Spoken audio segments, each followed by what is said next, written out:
37 বছর পর একজন মহিলা সেক্রেটারি পেল আইএসএ, এবং আপনি, আমরা খুব পরিচিত মুখ। আমরা দেবুদাকে আমরা যখন ছোটবেলায় সাংবাদিকতা এসেছি তখন দেবুদার মতো প্রাণোচ্ছল কর্মকর্তা খুব কম দেখেছি। তার মেয়ে হিসেবে আপনি দীর্ঘদিন ধরেই ফুটবলের সাথে যুক্ত, কিন্তু 37 বছর পর সহসচিবের পদে বসে আপনার অনুভূতিটা কি? আমি সব থেকে আগে বলবো যে দল আমাকে এই জায়গায় সিলেক্ট করার জন্য, বিশেষ করে সেক্রেটারি, চেয়ারম্যান, প্রেসিডেন্ট, ভাইস প্রেসিডেন্টরা যারা আছেন, তারা আমাকে এই জায়গায় মনোনীত করার জন্য আমি প্রত্যেককে থ্যাঙ্কস দেবো।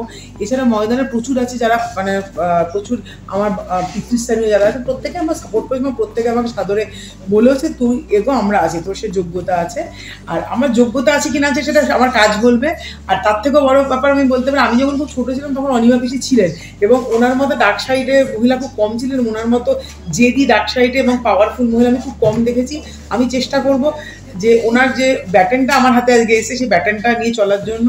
আর সর্বোপরি বলতে পারি আমি দেবু মুখার্জির সন্তান, এবং সেই ক্ষেত্রে বাবার জায়গাটা, বাবার যে লেগেসি আছে সেটাকে আমি চেষ্টা করবো, কারণ বাবা খুব সুনামের সাথে কাজ করেছেন। সেই বাবার চেয়ারেই আমি যখন বসেছি, সুতরাং আমার এখানে বাড়তি দায়িত্ব থাকছে এবং বাড়তি আমার একটা চাপও থাকে। আমি চেষ্টা করবো কাজটাতে মনোনিবেশ করার জন্য। এটা কাকতালীয় হলো সত্যি যে প্রদ্যুৎ দত্তর আমলে একজন মহিলা সেক্রেটারি ছিলেন এবং তার পুত্র জয় দত্তর আমলে আরেকজন মহিলা সেক্রেটারি এসেছেন, এটাও কিন্তু ঘটনা। হ্যাঁ, ডেফিনেটলি জয় মানে প্রদ্যুৎ জেঠুর সময় অনিমা পিসি ছিলেন, আর অনির্বাণ জয়ের আমলেও আমি এলাম।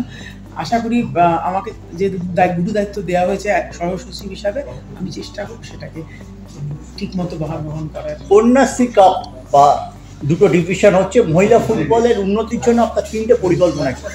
সর্বপ্রথম মহিলা ফুটবলের উন্নতির জন্য যেটা করতে হবে, যে একটা দীর্ঘদিনে ক্যাম্প করতে হবে, এবং তার জন্য কিছু কোচিং স্টাফ এবং ম্যানেজমেন্ট স্টাফ যেটা আছে সেটা করে একসাথে রাখতে হবে। উড়িষ্যা, মণিপুর বা অন্যান্য স্টেটগুলো, হরিয়ানা এত ইমপ্রুভ করেছে একটাই জন্য, তারা সরকারিভাবে কিছু সাহায্য পায় এবং সেটা ছাড়াও তারা ক্যাম্পটা করে। যদি বন্ডিংটা না থাকে, একসাথে যদি ক্যাম্পটা না থাকে, তাহলে কিছুতেই রেজাল্ট আসবে না। এটা 1 নম্বর।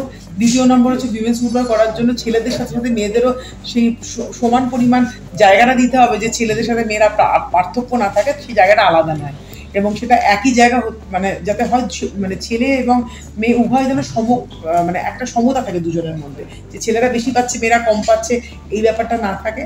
আর তৃতীয় নম্বর যদি আমাকে বলা হয়, তাহলে আমি বলবো যে আমরা যদি কাজ করি, উইমেন্স ফুটবলটাকে যদি আমরা ঠিক জায়গায় নিয়ে যাই, আমাদের বাংলা কেন ভারতেও আমাদের একটা ভালো জায়গা পাবো, খুব তাড়াতাড়ি আমরা ওয়ার্ল্ড কাপও খেলতে পারবো, যেটা ছেলেদের ফুটবলের থেকে মেয়েদের অনেক বেশি র্যাঙ্কিং বেটার। আর আমার মনে হয় বাংলার ফুটবলের স্বর্ণালী অতীত বরাবর ছিল, এটা বলে অস্বীকার করা লাভ নেই। সিনিয়র প্লেয়ারদের যদি ইনভলভ করা হয়, আর যারা ফুটবলের সাথে জড়িত মহিলা ফুটবলের সাথে, তাদের যদি ইনভলভ করা হয় মেয়েদের, আমার রেজাল্ট আসবেই। অনেক ধন্যবাদ।